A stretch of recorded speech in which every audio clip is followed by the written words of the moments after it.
Welcome back to the weekend show. Ladies, ladies, ladies, we have our sports correspondent, Odiri, and our entertainment correspondent, Ina Pitas, joining us on the headlines. Ladies, how was your week? Walk, walk, walk, walk, walk.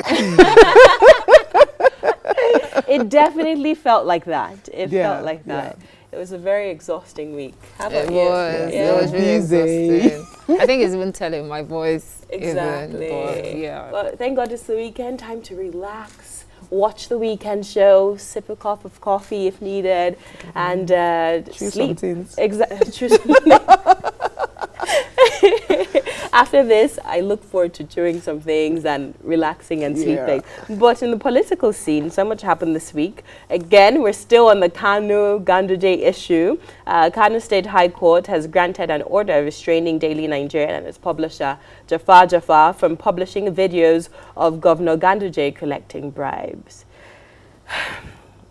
We're still on it again. We're still on like this I think issue. this is the third, if not the fourth week, like in a row that we're having this particular topic and we're talking about it, and nothing has been done, And and it it's seems still like the same it's getting thing. worse, actually. Yes. Well, the court can actually stop them from Jafar, but he can't stop Jafar from giving to his colleague to please help me, Publish. publish it. Publish, you know. Then also, what is the aim of the court? If you stop him from, it's not a danger.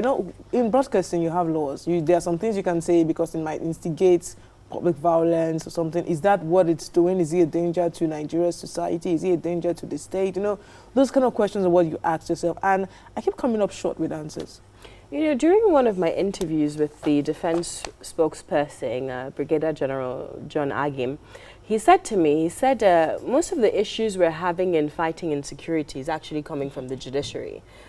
With us, the army, we arrest the perpetrators of this crime. We give them to the police because the army can't prosecute. We give them to the police to take to court. And when they get to court, they are released. At first I thought it was all political, trying to shift blame, or trying to pass the buck. But when you read issues like this and judgments like this, you sort of wonder, what's the aim of the judiciary? Are you trying to strengthen our democracy, or are you doing otherwise? So I believe we also need to we always ask for accountability in the executive and the legislative, but we sort of, segment or isolate the judiciary. So I think as Nigerians, we need to start demanding the same level of accountability, transparency, and excellence from the judiciary as well. Yeah. But that being said, this is an issue we will continue to discuss. We will not get tired. We've talked about it for the past 4 weeks, like Ina said, but we will continue to discuss it until we're satisfied with the result of this situation.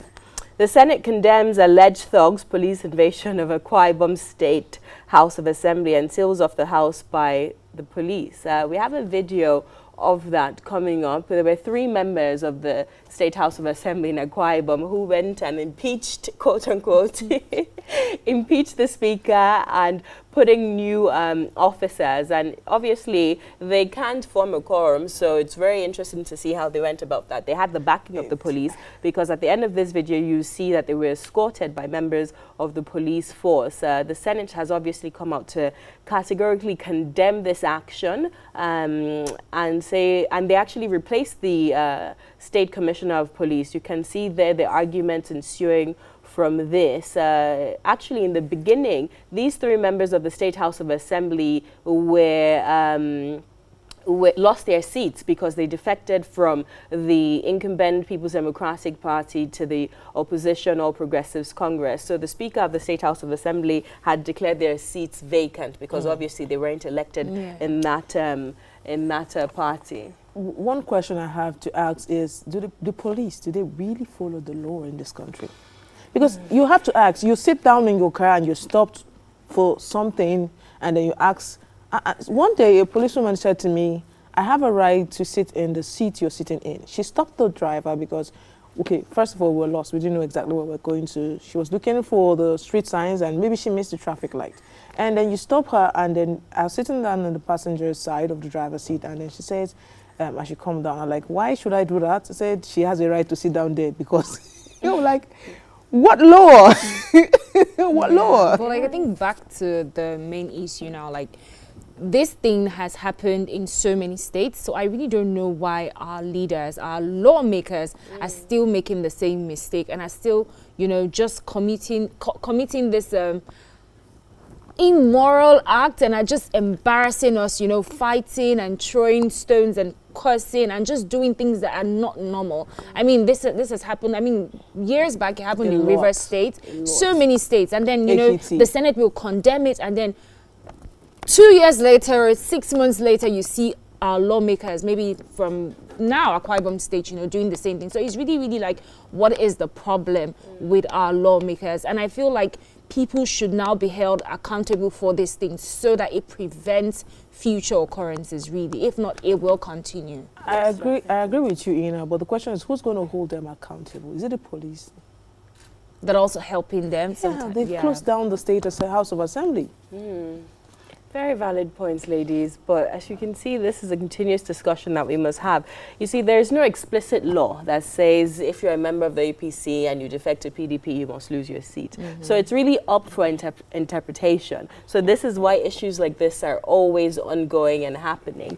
We saw Omo Agege, I believe, a member of the Senate from Delta State, actually brought thugs to invade the hallowed chamber. Until this very day, although he was meant to be suspended, he still shows up for plenary and he's allowed access. So the legislative arm of government, they are known for their fighting, bickering across the world, not just in Nigeria. True. So I believe definitely some measures need to be put in place to curtail that, because it's not a good look for their constituents. Moving on, this was actually quite interesting because I watched it live on television. The immediate past President Jonathan celebrated his 61st birthday with the launch of his book, My Transition Hours. He revealed that former U.S. President Barack Obama had supported the opposition, the All Progressives Congress, to emerge victorious in the 2015 presidential polls. Ooh. Okay, so I feel like aside from the particular news that we're focusing on right now, I watched, you know, bits of it, and I think it was amazing. I got to learn a lot of things that I did not know that happened during that period. I felt, you know, this sort of connection with him. I'm serious, and it was just really down to earth. And then the people that were talking, and then you hear what you know, the kind of man that he is, and the fact that he chose peace over, you know, just his political ambitions. I think I personally have to commend President Goodluck Jonathan for that. I think, but to play the devil's advocate, some people would ask, what choice did he have? Yes, he said he could have gone to the Supreme Court. Yes, he said he could have, you know, stood his ground. But the reality is that the pulse of the country, the general populace, were feeling very jilted, you know, by his administration. So want him out, when we even talk about rigging, election rigging in any political season, you have to have the will of the people to do that. So yes, he lost out. Yes, it's good that we, you know, clap for him as the champion of democracy. He conceded defeat, but what choice did he have? Well, I think he had a choice not to pursue it in the courts of law. And he did a good one by deciding not to go to the Supreme Court, because, you see, what he said when he said he didn't, he just wanted peace to reign, right? He could have gone to the courts and would have a long drawn battle about who should really be president, who shouldn't be, well, who there's rigged, a stipulated time rig. frame for presidential elections, so it goes straight to the Supreme Court and they have to give their judgment, I believe, within 90 days, but I stand corrected on that. But to the issue, Barack Obama, he alleged that the former U.S. President, Barack Obama, had actually supported the All Progressives Congress. I don't know if there's any truth to that, given the fact that a lot of elections in Africa have been marred with international influence. Influence, so I personally don't have facts to prove that or disprove that, but I think if that did happen, it's quite unfortunate that so many years after our colonization, we're still, you know, under the influence of, you know, international countries. Well, some people will even say that we haven't fully gained independence. There are people that still have that argument in 2018, so there's also that. I just feel that usually the big powerhouses in the world will always want you, interfere, meddle in one or two things. So it's expected. But if some people will construe this as, oh, so Barack Obama chose the president. People will construe it as that. So, but apart from that, we know it's just normal meddling. They're called the great powers. Well, very quickly, election campaigns kick-start as major political candidates launch their policy document. We saw Atiku Abubakar unveil his. We saw the same with President Muhammadu Buhari. We'll be talking more about this on our political segment, so I'll quickly run through the rest of the headlines. The Offa robbery principal suspect, Michael Adiku, is dead. He's said to have died in police custody a few days ago. Senate summons the Minister of Transportation, Right Honorable Chibuke Rotimi Amechi, for neglect of Eastern Railway lines. Two APC House of Representatives members resigned their membership, with one of them defecting to the PDP again. International Police Organization Interpol has elected South Korean Kim Jong-yang to succeed Meng Hongui, who resigned over a month ago. The South Korean officer has beat Russia to this position of power. It's actually quite a lot of politics went on in this, because the US and the UK had backed the South Korean candidate over the Russian one, due to obviously the contentious issues that have been going on with Russia and these other powers. So that's all I have for the political segment. What happened in entertainment? Okay, so Zainab Lawal was announced the winner of Most Beautiful Girl in Abuja. Yeah, so bringing it home now. Of course, the event hosted 37 gorgeous contestants, and the highly competitive pageant saw Zainab emerge as the crowned winner in the 2018. This is actually the 18th edition of this competition. So beautiful girls just representing the federal capital. Congrats, Zainab. Congratulations. Do we have a close picture of her? No? Oh, I see Black China. That's not Zainab. Okay, now so get into Black China. It was all over social media that Black China would be in Nigeria. Well, she is now in Nigeria. And she is here she'll be going to Lagos for a major cream launch, and this particular cream has has stirred up controversy. We did see Burna Boy, one of our biggest stars, come out to say it's poison and she should go back to her country and all of that. But then again, there are some people that are still defending. But guess what? He also said in his message, ladies, your black is beautiful. So I guess it's 50-50. There are people that want to see Black China. There are people that want to buy her products. And then there are people, that are comfortable in their skin and comfortable in their color. So you can't really judge anyone because you don't know the struggles that they have. But hey, black is beautiful. But I love the fact that Burna Boy stood up and he said something about this. Because sometimes some entertainers try to avoid controversial issues such as skin bleaching or politics or whatever the situation is. So I really like the fact that he came and, as you said, reiterated the fact that your black is beautiful. There's no need to bleach your skin.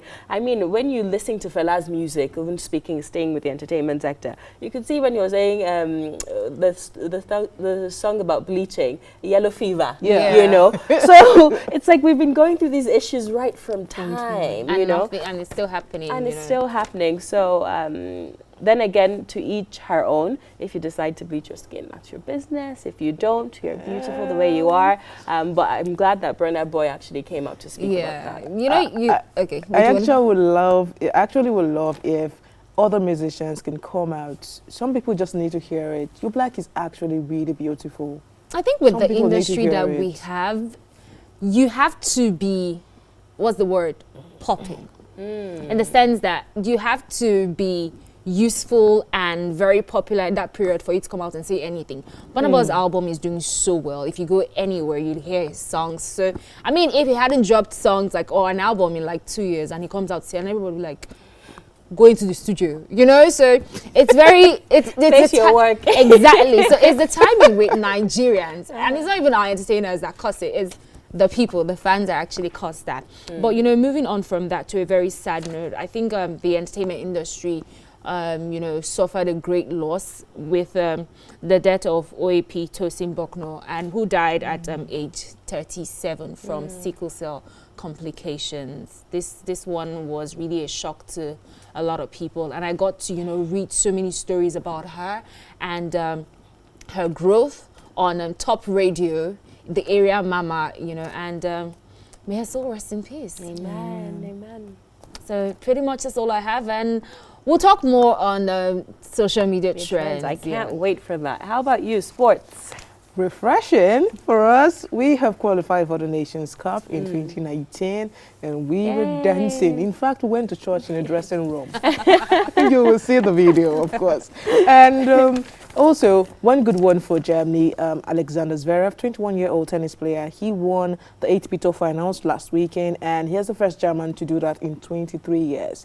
And he beat world number 1 Novak Djokovic, that was a favorite, of course, to win the final. And we also go to athletics. They have the top 5 finalists for athletes of the year for the females category and the male category. There is no Nigerian there. I'm going to show you so that maybe it will inspire us to take better care of our athletes and groom world-class athletes. And then there's some corruption talk in Kenya's National Olympic Committee. The Secretary General had to resign his post. And, I'm looking at it and saying, a lot of these things happen, and when will it happen here? They went to the Olympics in 2016, and there's a committee that was probing money spent, and there were some issues. Said the money they spent on tickets, flight tickets, that they bought too much tickets, and there were some tickets that were not used. So what happened to the money? Why will you buy more? For instance, the contingent is 300. Why buy 350? So when was this panel set up? In 2016? I think it was set up in 2017. 17, and the results are just coming out now. Yes. And people are being sanctioned. About 7 men, but the Wow. notable name has to be the Secretary General of the Kenya National Olympic Committee. As you said, we definitely need that here. We need We need to Somebody say definitely... amen. Yeah, amen, hallelujah. We definitely need to show that there are consequences for actions. Yes. And I think until we do that, whether it's sports or entertainment or politics, people will keep on breaching the law. People will keep on jeopardizing our future as a nation if there are no consequences for the actions. Definitely. So unfortunately, that's all the time we have on the headlines, but we're bringing you the lifestyle segment after this. We're discussing cyber fraud. Don't go anywhere. It promises to be an interesting one.